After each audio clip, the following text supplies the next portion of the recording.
Brought to you by KR Mangalam University. We provide you the platform to turn your dreams into reality. Give wings to your aspirations with KR Mangalam University. नमस्कार दोस्तों, crime तक में आपका स्वागत है। बात करते हैं यूट्यूबर ज्योति मल्होत्रा की। सवाल ये उठ रहा है कि क्या वो देशद्रोही है, क्या उसने जासूसी की, क्या पाकिस्तान वो गई 2 बार, तो क्या वो कुछ ऐसी संवेदनशील जानकारी भारत की लेकर वहां पहुंची। ऐसे तमाम सवाल है जो अब हिसार पुलिस इन्वेस्टिगेशन कर रही है। कुल 6 लोगों को गिरफ्तार किया है। यह पता चला है कि वो ना सिर्फ ज्योति मल्होत्रा की बात कर रहा हूं, ना सिर्फ चाइना बल्कि कई और देशों की यात्रा कर चुके हैं, इंक्लूडिंग पाकिस्तान। सवाल ये उठता है कि क्या वो आईएसआई के संपर्क में थी, क्या वो यूट्यूब चैनल की आड़ में जासूसी कर रही थी। लेकिन सवाल ये उठता है कि उसकी पहुंच कहां तक थी। क्या उसकी दखलंदाजी सीधा एम्बेसी में थी, क्या उसकी दखलंदाजी ऐसे डिपार्टमेंट में थी, या कहें कि खुफिया विभाग, या कहें रक्षा मंत्रालय, गृह मंत्रालय, जहां से वो कोई अहम जानकारियां निकाल कर लीक कर रही थी, या फिर वो कोई वाइटल इंस्टॉलेशंस के बारे में कुछ महत्वपूर्ण जानकारियां दे रही थी। ऐसे कई सवाल हैं जो अब पुलिस खंगाल रही है। इस बीच जो जांच में बात सामने है वो आपको बता दूं, 22 अप्रैल को यह कहा जा रहा है जो पहलगाम में अटैक हुआ था, क्या उसमें ज्योति मल्होत्रा का रोल है, ये भी अभी जांच के दायरे में है। अब बताते हैं आपको, जो हरियाणा की यूट्यूबर है उससे पूछताछ जारी है और ये बताते हैं कि उसकी जो गतिविधियां हैं संदिग्ध पाई गई है। वो कई बार पाकिस्तान गई, पाकिस्तान का राग अलापती है, पाकिस्तान की तारीफें करती है। और उसके बाद ये भी पता चला है, जो एक अहम जानकारी निकल कर आई है, कि हमले से पहले वो पाकिस्तान भी गई थी, यानी पहलगाम में जो हमला हुआ था। उसके बाद उसने कश्मीर का दौरा भी किया था। तो आप सोचिए, अब ये ऐसी तमाम इंपॉर्टेंट जानकारियां हैं जिसके बेसिस पर जांच चल रही है। लेकिन सवाल ये उठता है कि जो पुलिस क्लेम कर रही है उसमें कितनी सत्यता है, क्या वाकई वो देश के खिलाफ गद्दारी कर रही थी। ऐसी तमाम चीजें हैं जो अब जांच के दायरे में। आपको सीधा बता दूं कि कश्मीर का उसने दौरा किया, फिर पाकिस्तानी खुफिया अधिकारी PIO इनको कहते हैं, उनके संपर्क में थी। ये भी जानकारी निकल कर आ रही है। ये दरअसल यात्रा ब्लॉगर का मामला नहीं है, बल्कि ये बताते हैं कि राष्ट्रीय सुरक्षा से जुड़ा मामला है। और आपको और चीजें इसमें बता दूं कि एसपी ने भी कई खुलासे किए हैं इस पूरे मामले को लेकर। यह भी पता चला है कि पाकिस्तान के जासूसों का नेटवर्क का भांडाफोड़ क्या करेगी ज्योति मल्होत्रा, ये भी एक जानकारी निकल कर आ रही है। दूसरी तरफ क्या पाकिस्तान की एजेंट बन गई थी या एसेट बन गई थी, इसके बारे में भी अब पुलिस इन्वेस्टिगेशन कर रही है। कुछ मददगार भी इसके सामने आए जिनको अरेस्ट किया गया है। हिसार के जो एसएसपी है उनकी पहले आप बयान सुनिए, वो क्या कहते हैं। तो जो मॉडर्न वॉरफेयर है, it is not fought only on the border. तो एक नया जो मॉडस ऑपरेंडी जो एमओ हमें पता चला है कि जो पीआईओज हैं वो कुछ सोशल मीडिया इन्फ्लुएंसर्स को रिक्रूट करने की कोशिश कर रहे हैं, और जहाँ पे वो अपने सॉफ्ट पेडलिंग और सॉफ्ट पावर पुश के थ्रू अपने नैरेटिव चलाने की कोशिश कर रहे हैं। तो उसी क्रम में ये हमें सेंट्रल एजेंसी से इनपुट मिला था, उस पर हमने काम किया। तो ज्योति मल्होत्रा जो कि रेजिडेंट है हिसार की, उसको हमने अरेस्ट किया। तो she was in touch with PIOs and she had also visited Pakistan multiple times, और she has also visited China once, और उसे हमने परसों अरेस्ट किया है और उसकी हमने अभी 5 दिन की पुलिस रिमांड पे लिया।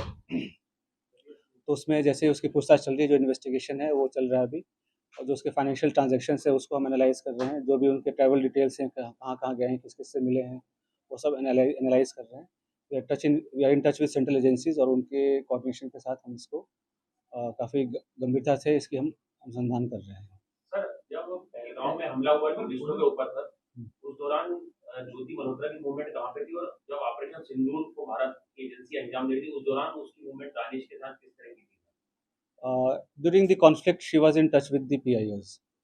ठीक है, तो जो जो पर्सनल नॉन ग्रेटा जिसको डिक्लेयर कर दिया गया, तो ड्यूरिंग द कॉन्फ्लिक्ट वो she was in touch, but she did not have any direct access as such with any very important.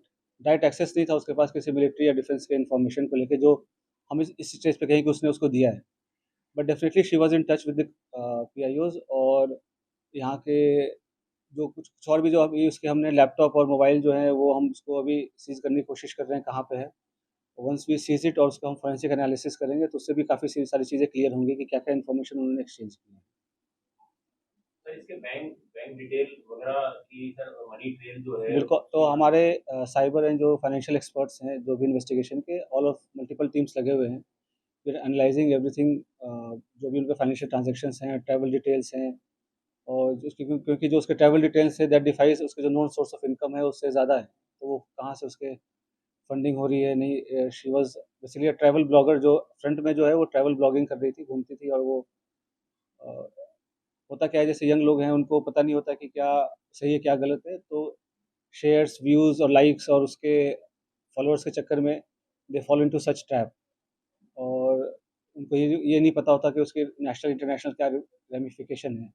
तो आप लोग के माध्यम से मैं जो आज के जो यंग जनरेशन है उनसे मैं रिक्वेस्ट भी करूँगा कि आप लोग जो है काफ़ी सावधानीपूर्वक लोगों से सोशल मीडिया पे इंटरैक्ट करें, और ऐसी कोई भी चीज़ें जो देश विरोधी हो, चाहे देश के सिक्योरिटी को जो खतरा हो सके, तो ऐसा कोई कदम ना उठाएँ जिससे कि ऐसी कोई नौबत आए। तो it is a very learning experience for all the younger generation. Sir, आपको लग रहा है कि एसेट के तौर पे इसका यूज हो रहा था सर? ज्योति मल्होत्रा को पाकिस्तान हाई कमीशन के लोग एक एसेट के तौर पे यूज कर रहे थे? बिल्कुल, they were developing her as an asset, और जैसे she was in touch with other YouTube influencers जो है जिसको कहते हैं आज के डेट में, जो हमारे देश के और भी जो इन्फ्लुएंसर्स उसमें भी टच में थे, they were also in touch with the PIOs, और उनके सोशल गैदरिंग वगैरह में भी जाना होता था। तो जैसे मैंने बताया कि मॉडर्न वॉरफेयर में बस हम उस पे बॉर्डर पे नहीं लड़ते, ये भी एक वॉरफेयर है जहाँ पे वो रिक्रूट करके और इन्फ्लुएंसर से अपनी नैरेटिव पुश करने की कोशिश करना, और यहाँ के जो सॉफ्ट पावर को के थ्रू यहाँ पे अपने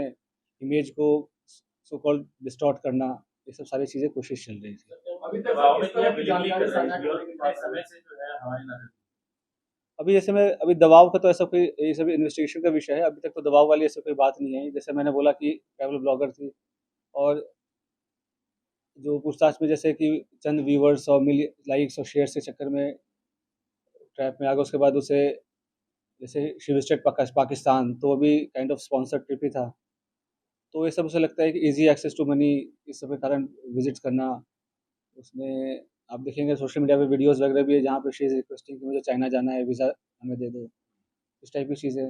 तो ये सब बताया कि लोगों को पता नहीं होता कि कब वो किस गलत राह पे चल पड़ते हैं, क्या उसका असल एम क्या है, उसका प्रोफेशन क्या है, और लोग कैसे उनको मिसयूज़ कर रहे हैं। और पढ़े लिखे होने के बावजूद भी अगर आप ऐसे, ख़ास करके जब जो कंट्री है वो वॉर लाइक सिचुएशन में है, तो आप इन्फॉर्मेशन शेयर करेंगे, तो कोई छोटी आपको इन्फॉर्मल लग रही हो या छोटी इन्फॉर्मेशन लग रही हो, बट सामने वाले के लिए बहुत मेजर इन्फॉर्मेशन होगी। तो इस हिसाब से उनको शेयर नहीं करना चाहिए, और किया है तो ये काफ़ी गलत है।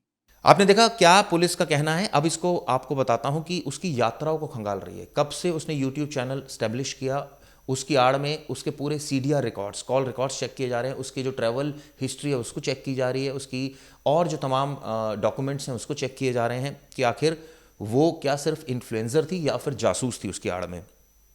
हालांकि पुलिस का कहना है कि अभी वो जासूस है, जो जानकारी निकल कर आ रही है वो पाकिस्तानी उच्चायोग नई दिल्ली में तैनात एक अधिकारी के सीधे संपर्क में थी, इस तरह की जानकारी निकल कर आ रही है। और इस जो राजनयिक को अभी परसोना नॉन ग्रेटा के तहत अवैध घोषित किया और इसको निष्कासित कर दिया गया। ये एफआईआर में मेंशन है बात, यानी कि यहाँ जो पाकिस्तानी एक तरह से कहा जाए एम्बेसी है उसके टच में थी, उसके अधिकारियों के टच में थी। क्यों टच में थी, क्या उनसे उनका मकसद था इससे जानकारी निकलवाना, क्या ये हनी ट्रैप का मामला, ऐसी तमाम चीज़ें जो अब पुलिस इन्वेस्टिगेशन कर रही है। बता रहे हैं इसने एक चैनल बना रखा था जिसका नाम ट्रैवल विद जो था, ये आपको सबको पता है।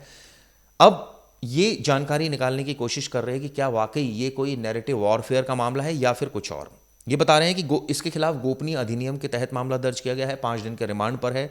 लैपटॉप, मोबाइल जो उसके फ़ोन्स हैं उसका डाटा खंगाला जा रहा है। पैसे का कितना लेन देन हुआ, अकाउंट में कितना पैसा ट्रांसफ़र हुआ है, यात्रा का विवरण, पाकिस्तानी अधिकारियों के साथ किस किस अधिकारी के साथ ये टच में थी, एम्बेसी के क्यों थी, क्या ये एक तरह से कहा जाए कि उनकी स्टोरी जो है वो ब्रॉडकास्ट करती थी और उसकी आड़ में पैसे लेती थी, या फिर एक तरह से कहा जाए कि कुछ और मामला है, इसकी भी जांच की जा रही है। ये बताते हैं कि हरियाणा सिख गुरुद्वारा प्रबंधक कमेटी है, उसके जो पर्यटन और आईटी विभाग का प्रमुख है हरकीरत सिंह, उसको भी हिरासत में लिया गया। इसके अलावा कई और लोगों को भी हिरासत में लिया गया जिनसे पूछताछ की जा रही है। ये जो पूरा मामला है पंजाब तक जुड़ रहा है, क्योंकि पंजाब से भी 3 लोग हिरासत में लिए गए हैं। कुछ इसमें ये बताते हैं कि एजेंट्स हैं जो सीधा जुड़े हुए थे आईएसआई से, और कुछ लोग ऐसे हैं जो ज्योति से जुड़े हुए थे। इस जैसे मैंने आपको बताया, फॉरेन ट्रिप्स भी हैं इसकी, लग्जरी होटल्स में स्टे है, तो पैसा क्या वाकई यूट्यूब से इतना कमा रही थी, या फिर कुछ लाइजनर्स हैं जो इसकी मदद कर रहे थे, पैसों की बरसात कैसे हो रही थी इसके ऊपर, ये तमाम ऐसी चीज़ें हैं जो इन्वेस्टिगेशन के दायरे में। लेकिन सवाल ये उठता है कि ऐसी इसके पास कौन सी खुफिया जानकारी थी जो ये पाकिस्तान को दे रही थी। क्या ये भारत की जो जोग्राफिकल कंडीशन है या वाइटल इंस्टॉलेशन है उनकी अंदर की कोई कहानी या अंदर की कोई ऐसे सीक्रेट्स बता रही थी वहाँ विजिट करके, या वहाँ वीडियो बनाने की आड़ में कुछ ऐसी चीज़ें, ऐसी तमाम चीज़ें जिसकी इन्वेस्टिगेशन अभी लगातार जारी है। लेकिन जैसे मैंने कहा कि अभी चूंकि बहुत इनिशियल स्टेज पर ये मामला है, तो कई लेवल पर इन्वेस्टिगेशन चल रही है, तो ये कहा जा सकता है कि अभी पुख्ता तरीके से जब पुलिस और इन्वेस्टिगेशन करेगी तो चीज़ें सामने आएगी। इसके अलावा कुछ और लोगों को जो हिरासत मिली है उनके भी मैं आपको नाम बता देता हूं। जैसे मैंने बताया कि हरकीरत ने ज्योति को 2 बार पाकिस्तान का वीज़ा दिलाने में मदद की थी। ये SHGMC का, यानी जो मैंने आपको बताया कि ये सिख गुरुद्वारा प्रबंधक कमेटी जो हरियाणा का, उसका IT सेल का प्रमुख है, क्यों इसकी मदद कर रहा था वो सवाल ये भी उठता है, पाकिस्तान जाने में वो भी। और ये भी जानकारी निकल कर आ रही है कि चैनल की इसकी ये भी देखा जा रहा है कि कितना पैसा कमाया इसने चैनल से, ताकि और जो सच्चाई है वो सामने आ सके। कुछ और जानकारी आ रही है, 2023 में पाकिस्तान गई थी और दानिश नाम का एक अधिकारी है जो पाकिस्तान उच्चायोग में जिसके संपर्क में थी, ये भी जानकारी निकल कर आ रही है कि दानिश ने अली एहसान से इसका परिचय कराया था, और उसके बाद एहसान ने पाकिस्तान में रुकने के इंतज़ाम कराए थे। क्यों कराए थे इंतज़ाम, इसके पीछे मकसद क्या था, क्या जासूसी ही मकसद था या कुछ और, हर एक एंगल से पुलिस मामले की, जैसे मैंने बताया, तफ्तीश कर रही है। लेकिन ये अपने आप में जो सबसे बड़ा खुलासा यह है कि पहलगाम हमले से पहले पाकिस्तान जाना, उसके बाद कश्मीर जाना, क्या इसका रोल है, नहीं, क्या ये एक ये भी हो सकता है कि इसको बढ़ा चढ़ा कर पुलिस पेश कर रही हो, सबूत के नाम पर पुलिस के पास क्या है, ये देखने वाली बात होगी। खैर, ये वीडियो आपको किस लगी ज़रूर बताएगा। शुक्रिया।